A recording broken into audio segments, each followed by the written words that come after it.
నమస్కారం. తీర్థయాత్ర కార్యక్రమానికి స్వాగతం. తమిళనాడులో ఉన్న 6 ప్రసిద్ధ సుబ్రహ్మణ్యేశ్వర స్వామి క్షేత్రాలలో తిరుచెందూరు ఒకటి. ఈ క్షేత్రం అరేబియా సముద్ర తీరాన ప్రకృతి అందాల నడుమ నిత్యం భక్తజన సందోహంతో అలరారుతోంది.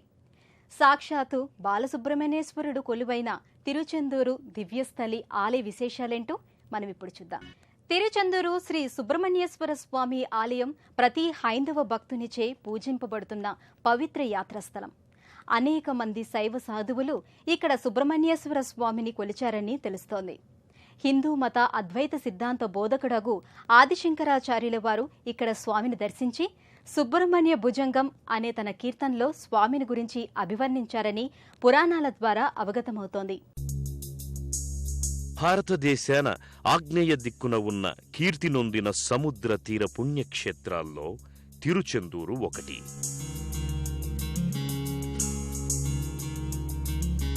తమిళనాడులో ఉన్న 6 ప్రసిద్ధ సుబ్రహ్మణ్య క్షేత్రాలలో ఈ క్షేత్రం కూడా ఒకటి.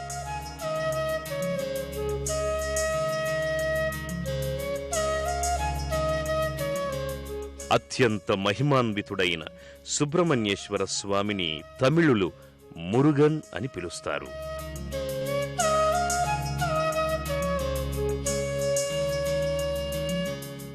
తమిళ ప్రాంత గ్రామ ప్రజలు మురుగన్ను కురించి అని వ్యవహరిస్తారు. ఒకప్పుడు శూరపద్మన్ అనే రాక్షసుడు తన శక్తివంతమైన సైన్యంతో తిరుచెందూరుకు సమీపాన గల వీరమహేంద్రపురంలో సముద్రపు అడుగున కోటలో బస చేయడం వల్ల మురుగన్ దైవ సైన్యం ఈ క్షేత్రంలో బస చేసిందట. ఆ కారణంగానే స్వామి ఆలయం ఇక్కడ నెలకొని ఉంది అంటారు. తిరుచెందూరు దివ్యక్షేత్రానికి చేరుకున్న భక్తులు అక్కడి ప్రశాంత వాతావరణానికి, ప్రకృతి అందాలకు మైమరచిపోతారు.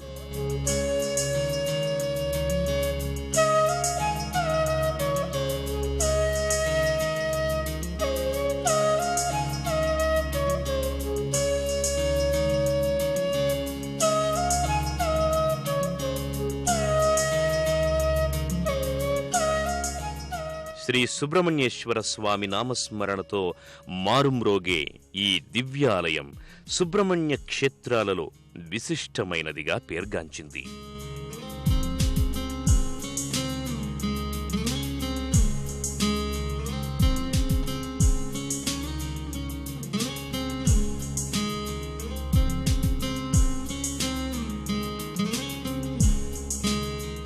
తిరుచెందూరు ఆలయం ప్రతి హైందవ భక్తునిచే పూజింపబడుతోన్న పవిత్ర యాత్రాస్థలం.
స్వామి ఆలయానికి పోవడానికి ముందు యాత్రికులు మార్గమధ్యంలో మండుక్కై వినాయకర్కు భక్తితో నమస్కరించి ముందుకు సాగుతారు.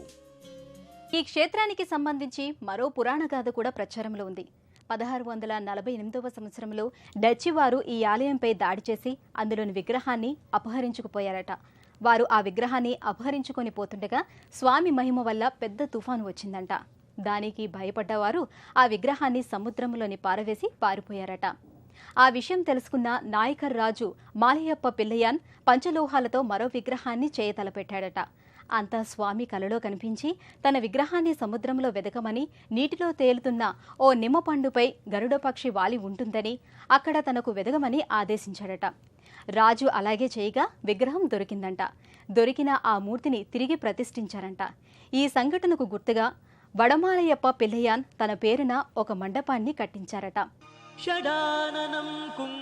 9 అంతస్తులు గల రాజగోపురం సూపరులను విశేషంగా ఆకర్షిస్తుంది. దీని నిర్మాణానికి సంబంధించి ఓ ఆసక్తికరమైనటువంటి వృత్తాంతం ప్రచారంలో ఉంది. 300 సంవత్సరాల క్రితం తిరువాదుదురై మఠపు మహాసన్నిధానపు దేశికామూర్తి స్వామికి కలలో ఈ గోపురం కట్టమని స్వామివారు చెప్పారట.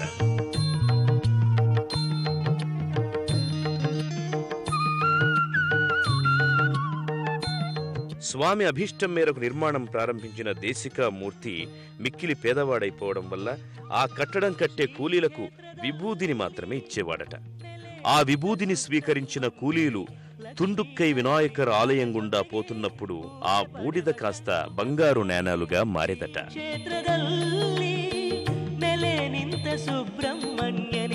లక్ష్మీ నరసింహన జೊತೆಗೆ పూజೆ ಪಡೆವ ಷಣ್ಮುಖ ಪ್ರಿಯನೇ అనుదినవు భజిసు. 6వ అంతస్తు నిర్మాణం ముగియగానే ఈ అద్భుతం జరగడం ఆగిపోయిందట. అనంతరం షణ్ముఖుడు దేశికామూర్తికి కలలో కనిపించి సీతాపతి మరైకార్ అనే పోషకుణ్ణి చూపించాడట. అతని వద్ద నుంచి ఒక బుట్ట ఉప్పును తెమ్మనమని స్వామి చెప్పారట. స్వామి అభీష్టం మేరకు దేశికామూర్తి ఉప్పును తీసుకురాగా అది తిరుచెందూరు చేరగానే బంగారు నాణాలుగా మారి గోపుర నిర్మాణం పూర్తయిందట.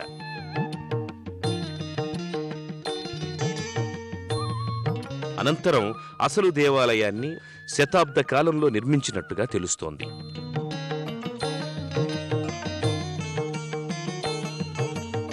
దేవాలయపు ప్రధాన భాగమంటపం 124 స్తంభాలు గల విస్తీర్ణ మంటపం. ఈ ప్రాంగణంలో మధ్య భాగంలో ఓ మంటపం దర్శనమిస్తుంది.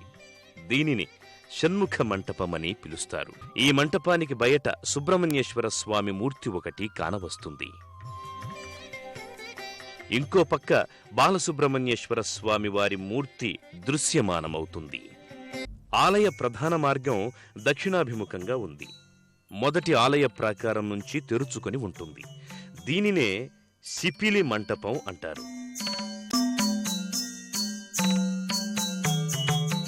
మొదటి ప్రాకారపు దక్షిణ తలుపునకు పడమటి భాగంలో దక్షిణామూర్తి కొలువయ్యాడు. రెండవ ప్రాకారంలో భక్తులకు వల్లీ దేవసేన, చండికేశ్వరుడు, నటరాజు, కాలభైరవుడి శిలామూర్తులు దర్శనమిచ్చి భక్తులలో భక్తిభావాన్ని ప్రోది చేస్తాయి. ఇక్కడ స్వామివారు కొలువై ఉండటానికి పురాణ గాథ ఒకటి ప్రచారంలో ఉంది. పూర్వం సూరపద్మన్ అనే రాక్షసుడు దేవతలను, మునులను అనేక బాధలు పెట్టేవాడట. ఆ రాక్షసుని బాధలు భరించలేని మునులు, దేవతలు మహాశివుణ్ణి ప్రార్థించగా శివుడు తన 3వ నేత్రం నుంచి 6 ముఖాలు గల షణ్ముఖుణ్ణి సృష్టించాడట. అనంతరం శివుని ఆనతి మేరకు షణ్ముఖుడు సూరపద్మనుపై యుద్ధానికి వెళ్లి అతన్ని సంహరించాడట. సూరపద్మన్ తన తప్పుని తెలుసుకుని స్వామి దివ్యమంగళ రూపాన్ని అనుగ్రహించమని వేడుకోగా కరుణాసముద్రుడైన షణ్ముఖుడు నెమలి వాహనంగాను, కోడిపుంజును తన పతాకంగా చేసుకుని అనుగ్రహించాడట. ఆనాటి నుంచి స్వామి ఇక్కడ 2 రూపాలలో ఆవిర్భవించాడని ఇక్కడి స్థల పురాణాల ద్వారా అవగతమవుతుంది. అనంతరం గర్భాలయంలో కొలువైన శ్రీ బాలసుబ్రహ్మణ్యేశ్వర స్వామి వారి దివ్యమంగళ రూపాన్ని దర్శించుకుని నమో షణ్ముఖాయ నమోన్నమః అంటూ భక్తితో కైమోడ్పులర్పిస్తారు. గర్భాలయంలో 4 చేతులతో బాలసుబ్రహ్మణ్యేశ్వరుడు కొలువయ్యున్నాడు. బ్రహ్మచారిగా పరిగణిస్తారు. దేవయానితో వివాహం కావడానికి పూర్వమున్న విగ్రహంగా దీనిని చెబుతారు. ఆలయానికి ఉత్తరంగా సుమారు 200 అడుగుల దూరంలో వల్లీ గుహ ఉంది. ఈ గుహలో అందమైన శిల్పాలు ఇసుక రాతులపై చెక్కబడి ఉన్నాయి. ఇక్కడ భక్తులకు 2 మూర్తులు దర్శనమిస్తాయి. వీటిలో ఒక మూర్తి వల్లీ అమ్మవారిది కాగా రెండవది దేవయాని అమ్మవారిది. గుహకు వెనుక వైపున ఒక వలయాకారపు మార్గముంది. దాని లోపలి వైపున మరో గుహ ఉంది. ఆ గుహ గూడులో వల్లీ మూర్తి దృశ్యమానమవుతుంది. ఈ ఆలయంలో ఏటా 2 పెద్ద ఉత్సవాలను నిర్వహిస్తారు. ఒక్కొక్కటి 12 రోజులు జరుగుతాయి. ఆగస్టు నుంచి సెప్టెంబర్ అంటే తమిళ ఆవడి మాసములో ఒకటి, ఫిబ్రవరి మార్చ్ అంటే మాసి మాసములో రెండవది జరుపుతారు. ఏప్రిల్ మే నెల అంటే చిత్తైర్య మాసములో వసంతోత్సవం, అక్టోబర్ నవంబర్ అంటే ఐప్ససి మాసములోని స్కంద షష్ఠి ఉత్సవాలు నిర్వహిస్తారు. అలాగే మే జూన్ వైకాసిలో విశాఖ ఉత్సవాలు, సూరసంహారం ముగిసిన పిదప స్వామివారి తిరుకళ్యాణాన్ని ఘనంగా నిర్వహిస్తారు.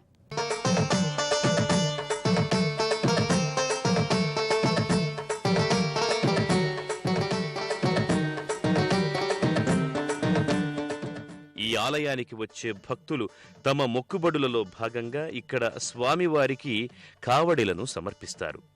పాల కావడి, పన్నీరు కావడి, పుష్ప కావడి, చందన కావడి తదితరాలు ఇందులో భాగం పంచుకుంటాయి. భక్తులు ఆయా కావడుల్ని స్వామివారికి సమర్పించుకుని తమ మొక్కుబడుల్ని తీర్చుకుంటారు.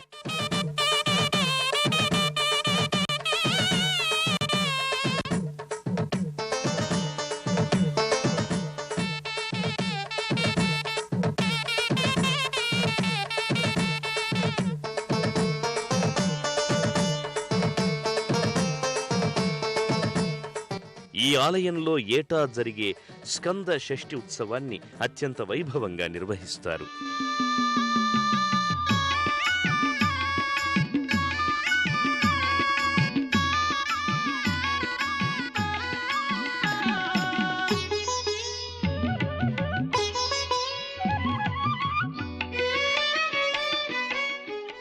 తిరుచెందూరు శ్రీ సుబ్రహ్మణ్యేశ్వర స్వామి దర్శనం సర్వమంగళకరం, సర్వశుభకరం.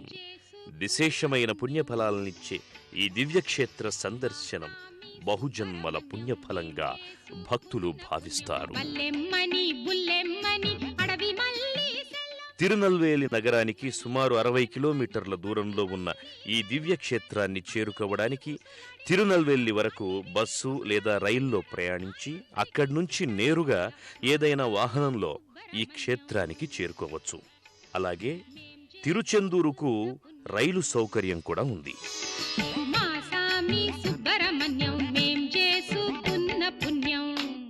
సుబ్రహ్మణ్యేశ్వరుడు ఆశ్రిత జనరక్షకుడు, సర్వసిద్ధి ప్రదాత. ఆ స్వామి కరుణా కటాక్ష వీక్షణాలు మనందరిపై ఉండాలని కోరుకుంటూ మరో తీర్థయాత్రలో మళ్ళీ కలుసుకుందాం. అంతవరకు సెలవు. నమస్కారం.